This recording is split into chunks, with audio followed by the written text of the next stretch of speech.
यहाँ के हमारे कार्यकर्तागण, आपको युवा कांग्रेस धार की ओर से हार्दिक हार्दिक स्वागत, वंदन, अभिनंदन।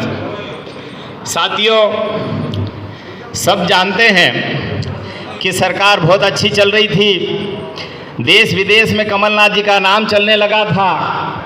तब हमारी स्थानीय व्यक्ति कहीं न कहीं उनको मंत्री बनने की आशाएं लगी हुई थी और क्षेत्र में कहने लगे कि कांग्रेस पार्टी मेरा तौहीन कर रही है, मुझे मंत्री नहीं बना रही है। लेकिन साथियों, कड़वा सत्य ये है कि उनको ये भी बताया गया था कि जैसे ही मंत्रिमंडल का पुनर्गठन होगा उसमें आपको मंत्री बना दिया जाएगा। लेकिन साथियों, सबसे बड़ी बात यह है कि बदमावर की अस्मिता को 35 करोड़ रुपए में बेचा गया। साथियों, ये बात आपको गांव-गांव जाकर कहना पड़ेगा कि 258 बूथ में से एक एक बूथ को कितने कितने में बेचा गया है। ये सिलक का मामला है साथियों, क्योंकि कहीं न कहीं आप लोगों ने इतना उस व्यक्ति को माथे पे चढ़ा लिया था, हुक्म करके, कि वो आप लोगों को भी भूल चुके थे और इस बदनावर विधानसभा को भी भूल चुके थे। साथियों, ये चीजें हमको गांव-गांव जाकर बतानी पड़ेगी। और एक बात और ध्यान रख लो, आप बंदूकें निकाल लो या तलवारें पजा लो, कुछ नहीं होना जाना। वोट तो आप लोग देंगे, मनावर या सरदारपुर वाले नहीं देंगे। साथियों, आज हमारी अच्छी खासी सरकार चलती थी, पूरे लोगों में, किसानों में एक जुनून था, टाइम पे पैसा मिलता था। देश विदेश में कमलनाथ जी आयात की बातें करते थे, बड़ी बड़ी इंडस्ट्रियां डालने की बात करते थे। लेकिन अगर किसी ने गद्दारी करी तो अपने व्यक्ति ने की है। आज बदला लेने की बात आ गई है साथियों, और बदला आपको बदनावर इलेक्शन में लेना पड़ेगा।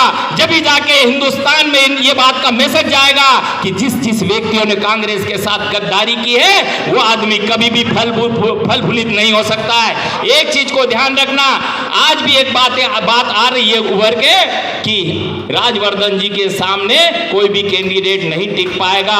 ये मिथ्या बातें हैं साथियों। भारतीय जनता पार्टी का कोई भी व्यक्ति कांग्रेस को कभी एक्सेप्ट नहीं करेगा। आज सिंधिया जी को भी देख लो, घर के न घाट के हुए कांग्रेस पार्टी में वो महाराजा कहलाते थे और आज भारतीय जनता पार्टी में भाई साहब हो गए। साथियों, ये चीज आपको सोचना पड़ेगी। और कोई बहुत बड़ा इलेक्शन नहीं है, हर बार आपने वोट देकर इनको यहाँ का विधायक बनाया था और आप चाहो तो 1 घंटे में आपको तख्त ताऊस से जमीन पे बिठा सकते हो। ये आप में क्वालिटी है, तो ये बदला आपको लेना पड़ेगा। हिंदुस्तान में मध्य प्रदेश का नाम देश विदेश में प्रचलित होने लगा। विदेशों में हमारे सुरेंद्र सिंह हनी बघेल जी मीट करने जाते थे, वहां पर नई चीज सीख के आते थे, बड़ी बड़ी बातें हुआ करती थी, किसानों को टाइम पे पैसा मिलता था, बेरोजगारों के लिए रोजगार की व्यवस्थाएं चालू हो गई थी। लेकिन इन्होंने, हमारे लोगों ने, 22 लोग कोई दूसरी पार्टी के नहीं थे, लेकिन लोग कहते हैं कि इन लोगों ने 35 करोड़ रुपए में इस कांग्रेस जो हमारी माँ है, इस कांग्रेस इस देश को चलाया है, इस कांग्रेस ने विश्व में अपना डंका बजाया है, उस व्यक्ति को, उस कांग्रेस को इन लोगों ने बेच दिया। साथियों, बदला लेने की बात है। और आज हम हिंदुस्तान की बात सोचते हैं तो आज हिंदुस्तान की जो सरकार चल रही है, मोदी बाबा बहुत बकर करते थे, प्रवचन देते थे, उनकी प्रवचन भाषा शैली खत्म हो गई है। जिस व्यक्ति से हिंदुस्तान संभल नहीं रहा है, जब हिंदुस्तान की बात आती है तो भक्त लोग सीधे बात करते हैं कि आपने सियाचिन दे दिया, ये कर दिया, वो कर दिया।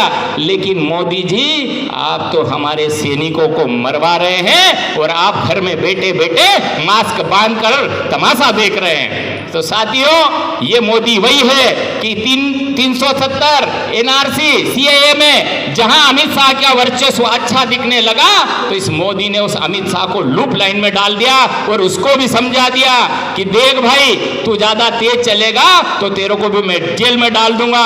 और हिंदुस्तान के लोग कहते कि आदरणीय अमित शाह जी बीमार पड़ गए, बीमार नहीं पड़ गए। साथियों, इस मोदी ने उसको लूप लाइन में डाल दिया। हिंदुस्तान का मुखिया अपने बाप दादों को नहीं हो सकता है। जब ये पता है हमें कि वो अडानी, हमारे लाल कृष्ण आडवाणी और इनका नहीं हो सकता, तो हिंदुस्तान का कभी नहीं हो सकता। साथियों, मैं पुनः आपसे निवेदन करता हूं कि कितने भी लोग आ जाए, बाहरी आ जाए, दादागिरी पहलवानी कुछ भी दिखा दे, लेकिन वोट आप लोगों को देना है। 35 करोड़ रुपए का ध्यान रख के आप वोट करेंगे, निश्चित तौर पे जो भी हमारा कांग्रेस का कैंडिडेट होगा वो चुनाव जीतेगा। दूसरी बात संगठन की मैं कहना चाहूंगा, अखिल भारतीय कांग्रेस कमेटी की तरफ से इस विधानसभा में मेरे को और डॉक्टर विक्रांत भूरिया जी को नियुक्त किया है। हम दोनों ने अभी आंकड़े तैयार किए हैं। हर बूथ पे जो ट्राइबल के बूथ पे, वहां पर हर बूथ पे हम एक व्यक्ति, बाहरी व्यक्ति बिठाएंगे, वो बूथ का संचालन करेंगे और मतदान करने के बाद ही बूथ से हटेंगे। यही आशा है। जय हिंद, जय भारत साहब।